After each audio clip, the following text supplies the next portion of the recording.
ada beberapa yang sudah menerima vaksin ini ternyata terkonfirmasi positif COVID-19. Catatannya, Pak? Ya, jadi begini, perlu dicatat bahwa vaksinasi COVID ini bukan berarti kita langsung bebas ya, kebal dari penyakit COVID ini. Kemudian perlu diketahui bahwa vaksinasi COVID ini dilakukan 2 kali. Jadi 2 dosis, ya dosis pertama, kemudian 14 hari kemudian dilakukan dosis kedua. Nah, untuk mendapatkan antibodi, munculnya antibodi itu memerlukan waktu minimum 28 hari, jadi sekitar 1 bulan atau 14 hari dari penyuntikan kedua. Nah, kasus yang kemarin ada beberapa yang baru mendapatkan vaksinasi pertama itu bisa positif. Jadi memang belum muncul antibodinya gitu. Dan memang kalaupun mendapatkan 2 kali sudah mendapatkan 2 dosis, itu bukan berarti kita sudah bebas atau kebal dari virus ini. Karena kan vaksinasi ini sebetulnya kan untuk mengurangi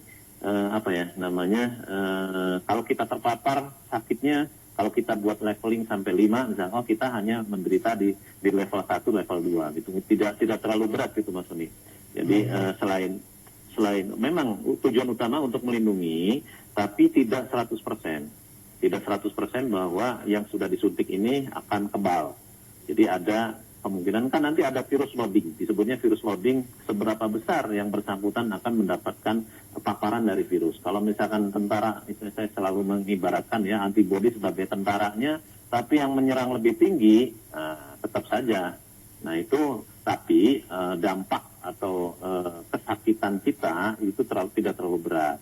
Jadi seperti itu, Mas Sony. Kemudian KIPI selama dalam proses vaksinasi ini itu sebetulnya nanti akan dipantau oleh namanya lembaga independen Komisi Nasional Kejadian Ikutan Pasca Imunisasi, baik di tingkat daerah maupun di tingkat Komnas. Jadi ketika nanti ada kejadian itu akan didata mulai dari Komda KIPI, nanti dilaporkan sampai dengan Komnas KIPI.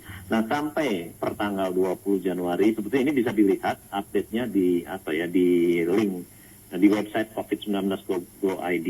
Ada sekitar laporan dari KIPI, Komnas KIPI ada sampai saat itu ada 30 kasus ya kejadian, tapi kejadiannya masih dalam tahap ringan, jadi tidak ada yang berat gitu loh Mas Sony. Jadi sampai saat ini laporan kasus ada 30, tapi itu menunjukkan tidak ada kasus yang cukup berat. Semuanya ringan sesuai dengan yang sudah data yang sudah diperoleh dalam uji klinis fase 3. Baik, itu Mas Sony. Karena Bapak juga dari Bio Farma, karena laporan dari masyarakat ini pusing dan pegal, itu rata-rata mayoritasnya seperti itu Pak. Nah apakah memang efek samping atau dampaknya seperti itu?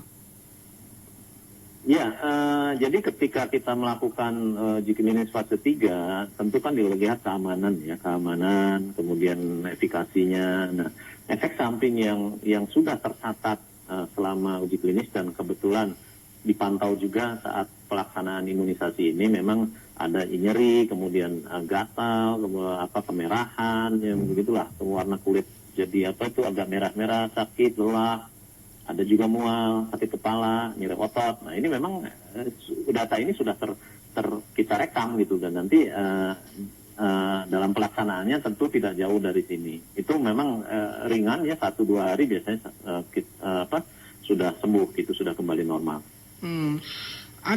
Apakah ini juga sudah diantisipasi oleh Bio Farma ketika ini meluncurkan vaksin Sinovac ini, sudah edukasi masyarakat? Nanti Bapak Ibu jangan kaget ketika pusing, ketika pegal, ketika gatal-gatal. Sudah diedukasi kepada nakes agar memberikan contoh hal ini, karena garda terdepan adalah nakes yang melakukan penyuntikan dan edukasi. Ya, kita kerjasama dengan Kementerian Kesehatan, kemudian dengan Komda atau Komnas KIPI, Mas. Ini data-data yang sudah kita catat selama uji klinis ini akan disampaikan ketika pelaksanaan vaksinasi. Nanti rasanya ada di meja terakhir, karena itu ada beberapa meja untuk pelaksanaan vaksinasinya, mulai dari alur SOP-nya ya Pak ya? Iya, alur SOP-nya rasanya di meja terakhir sebelum menunggu 30 menit itu nanti yang mendapat selama menunggu ini Observasi akan ya. disampaikan edukasi bahwa efek samping yang akan terjadi itu ini gitu loh. Yang selama ini memang kita sudah ada datanya. Jadi nanti yang menerima vaksin tidak kaget tuh bahwa oh ya nanti ada bengkak, ada gatal, ada agak lelah begitu.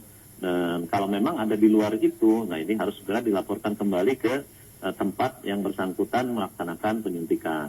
Seperti itu untuk nanti dilakukan monitoring lebih ketat.